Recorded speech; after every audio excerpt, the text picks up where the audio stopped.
good day.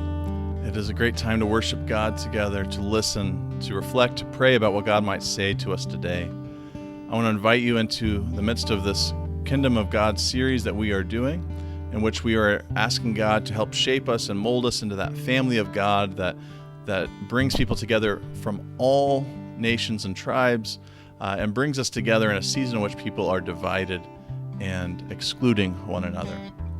And so I just want to invite you as we walk into Luke chapter 6 today to put your heart, your eyes, your ears on God and listen for what God might say to you today. It is well with my soul. It is well with my soul.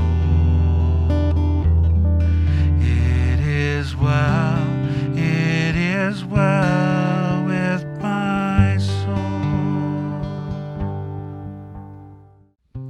Well, we are continuing from yesterday's devotion, which talked about persecution and God's blessing. And so we are going to read verse 22 and verse 23 as we expand on this idea that Jesus invites us into. So hear this word from Luke chapter 6. Jesus came down with them and stood on a level place with a great crowd of his disciples and a great multitude of people from all Judea, Jerusalem, and the coast of Tyre and Sidon. And then Jesus looked up at his disciples and said, "Blessed are you when people hate you, when they exclude you, revel you, and defame you on account of the Son of Man. Rejoice in that day and leap for joy, for surely your reward is great in heaven. For that is what their ancestors did to the prophets." The word of the Lord. Yesterday we talked about how this persecution, this framework that we're talking about, is when you are persecuted for being committed to God's causes in the world through Christ, that you are being faithful, and in the midst of faithfulness to what God is doing, you face resistance because the darkness often resists the light that emerges in its space, and we resist when we feel God's presence transforming us. Sometimes we just say no. Sometimes we lash out. Sometimes we attack. And in the midst of that, sometimes you, as a faithful follower of Christ, might feel people reject you on the count of God and Jesus.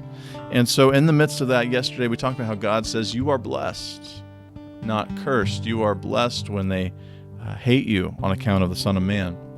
But today it goes further, and I think it's worth resting and sitting in just this extra step today. And it says that there's an emotional and visual response that should emerge from us when we are resisted on account of being faithful to Christ. And I don't know about you, but when I feel rejected, when I feel like God's calling me into something and I preach a message and I say, here's where God is calling me and here's what God is saying into this space, and you meet resistance and rejection and hate and anger, I don't go immediately to joy, right? I mean, Jesus says here, rejoice in that day. And I love that there's some power in that, of not just only retroactively realizing we should rejoice, but in that day, rejoice and leap for joy.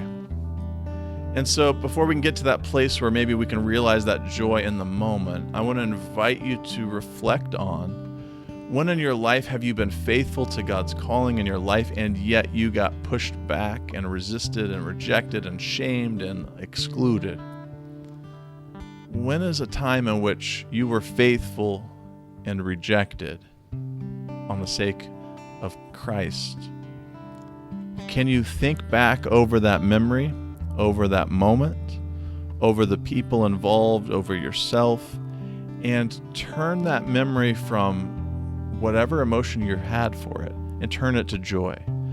Because I'm sure you felt afraid. I'm sure that you might have felt confused, frustrated, disheartened.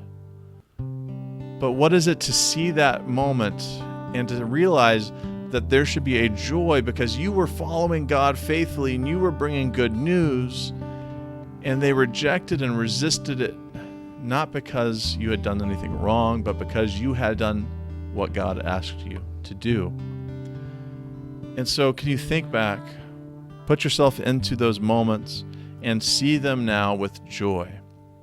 And I love the beauty of this expression, which says rejoice in that day and leap for joy. Because when we get mistreated, we often kind of bunch ourselves up. We get small. But when you leap for joy, you are showing that you realize that you are living out what God is calling you to do, that you're not afraid, that you're not enchained to the expectations and the thoughts of what people expect from you, but you're going to live out God's calling for your life, even when it is rejected. And so what is it to live with joy and live with that leaping for joy, rejoicing, even when you are being persecuted and being pushed back? And I think about the ways in which the early church met persecution and rejoiced and lived out the gospel fully, so much so that the Roman governments at that moment in which they were persecuting Christians said, well, what are we supposed to do? They even want to be persecuted. They are like looking for it and want it. Well, how on earth do I punish these people who are embracing that persecution? But what is it to live out God's calling for yourself faithfully, with joy, with leaping up in the air because you are free to follow God's goodness for your life? What if our commitment to God mattered more to us than our fear about what might happen to us if we did it? I mean, we often live in such fear of, well, if I live this out, what are people going to think about me? What are they going to say about me? What are they going to do to me? But if we were to live without that fear and to live with the joy, our lives would be so much better. And not because better as in people are going to treat us right, but better because God will be at work in us and through us, and we will be involved in the blessings of God. And so when you experience pain because you are following Christ, rejoice, even when that feels counter to the way our minds think. You are in a long line of people who have done the same. Jesus wants to remind you, you might feel alone when you are persecuted, but remember that prophets throughout time have given God's message and have been rejected. And find your community in God and those who have gone before you, even when your own community, your own neighbors push you away. And so rejoice, leap for joy.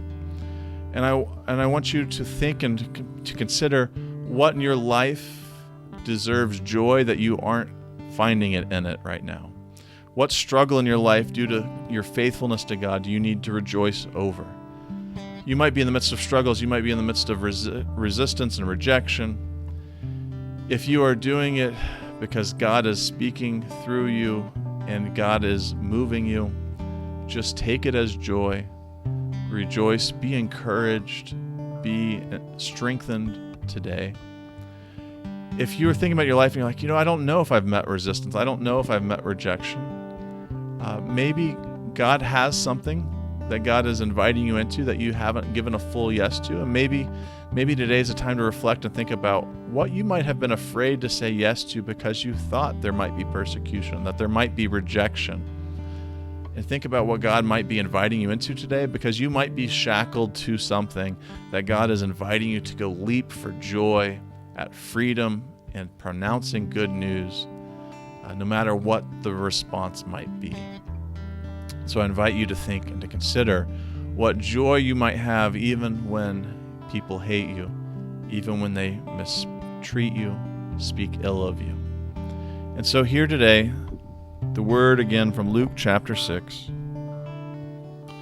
that when Jesus came down with them and stood on a level place with a great crowd of his disciples and a great multitude of people from all Judea, Jerusalem, and the coast of Tyre and Sidon, Jesus looked up at his disciples and said, "Blessed are you when people hate you, and when they exclude you, revel you, and defame you on account of the Son of Man. Rejoice in that day and leap for joy, for surely your reward is great in heaven. For that is what their ancestors did to the prophets. The word of the Lord. May you find joy today in living out God's calling for your life.